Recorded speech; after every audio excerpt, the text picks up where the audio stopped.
Good evening. My name is Roger Kuebel, and I'm going to speak to you this evening on the topic of Social Security, specifically privatization of Social Security. To start, I'd like to just review kind of what Social Security is, not in any kind of detail, but just purely from the perspective of this particular issue. And so the issue here is kind of the funding of Social Security and the ability of the system to maintain itself as a self-funded process. So if you think about Social Security from that standpoint, what is it? Well, the idea is that it's a combination of sort of two things.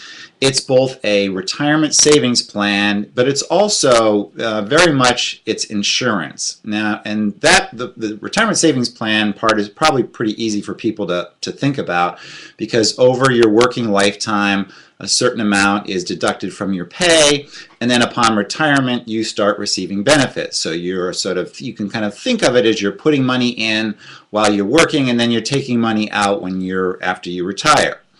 But in a very important sense, Social Security is also insurance. That was one of the main reasons for the system, was basically to take care of people who had completely nothing else to go to. So Social Security it was designed and is acted as a way of ensuring people who have no other means. And specifically, what has happened is it's become insurance against living too long. So if you think about it, if you sort of plan for your own retirement and you say, well, I think I'm going to live until I'm 80. And so therefore you put enough money away so that you know what your expenses are, and if you live until 80, you've basically got enough money to cover all of your expenses. However, the problem comes in when you live beyond 80. And then if you live till 90 or 95, now all of a sudden you've saved to cover your expenses until you're 80, and now you're 81. You have no money. Well, Social Security has basically says, we're going to pay you until you die. So instead of a savings plan where there's a fixed amount that you've got access to, it's an unlimited amount that you've got access to, and theoretically if you live forever, you would collect Social Security forever. So what's happened is, as with a lot of things, and I'll confess up front, I'm a libertarian who believes that for the most part we should try to find private solutions to issues and not let the government try and fix everything for us. One of the issues we've had is that the government, and they're very smart people with very good intentions, have done calculations way back when that said, here's how long we think people are going to live. And so therefore, based on people living about that long, we'll take a certain amount out, and therefore we're going to be covered. They're going to take enough out, and all this is just they're going to take money out of their pay, and then they're going to get it back when they retire. Some people will live really long, and they'll collect a lot of benefits. Other people will die early, and they'll get nothing. And so we'll basically pay for the people who live too long with the money we've collected from the people who didn't live very long at all. And so, but on average, the whole thing will work out, and there's actuaries who do this work, and they kind of have figured it all out. So based on that, the government set rates for taxing payroll and collecting money from people and businesses as well. So you pay half, your employer pays half, and this money then goes to the government, and they don't actually set it aside, but they kind of keep track of it, and they sort of know what's there. So the problem, as I think is generally recognized, and I think one of the things I'd like to do here is, as I talk, is a little bit separate fact from opinion. I'm certainly the privatization issue, there's a lot of opinion behind it. But in any kind of debate, I think it's important that people try to agree on the facts. And then they can have different underlying assumptions on how they're going to use those facts to come up with a conclusion, and reasonable people can differ. But let's try and have our facts straight.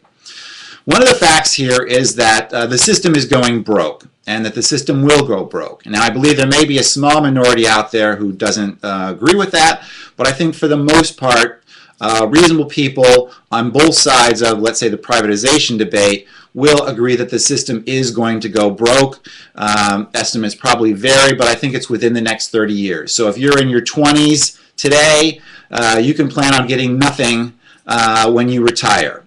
Even if you're in your early 30s today, you can plan on getting nothing if you retire, if the system remains exactly the way it is and it has to fund it itself. The government doesn't decide to just print money to pay benefits down the road.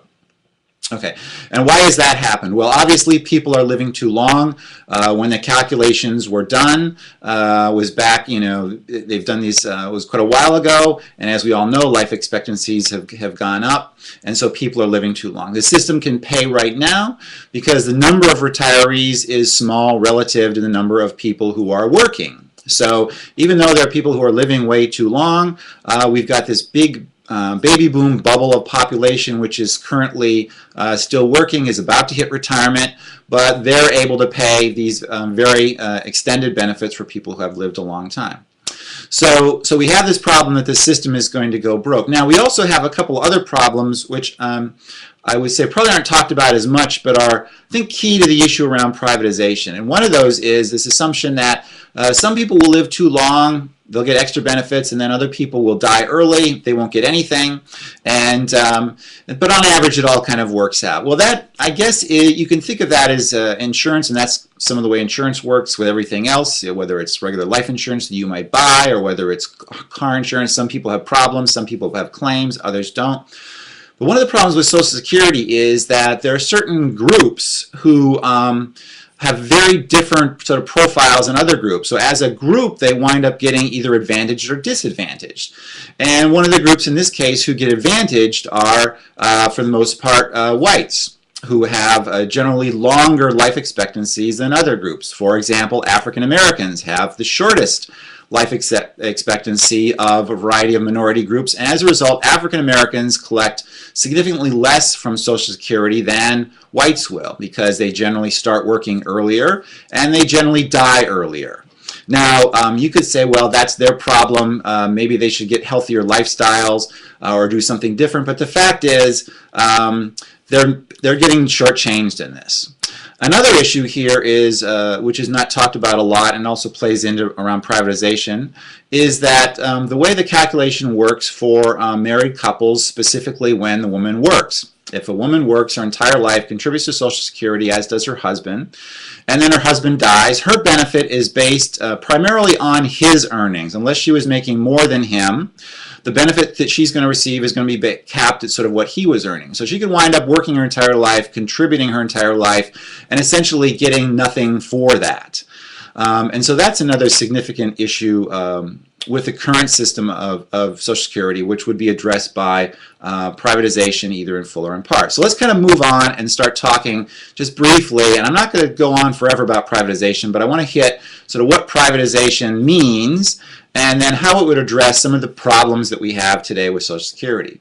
So privatization means that essentially when you put money away, when money is taken out of your payroll and put aside, that's your money. Today, that's not your money, and in fact, there have been Supreme Court cases which say that all the money that is taken out of your payroll and put aside is not yours, and you have no claim in any sense to either that money or the benefits associated with that money.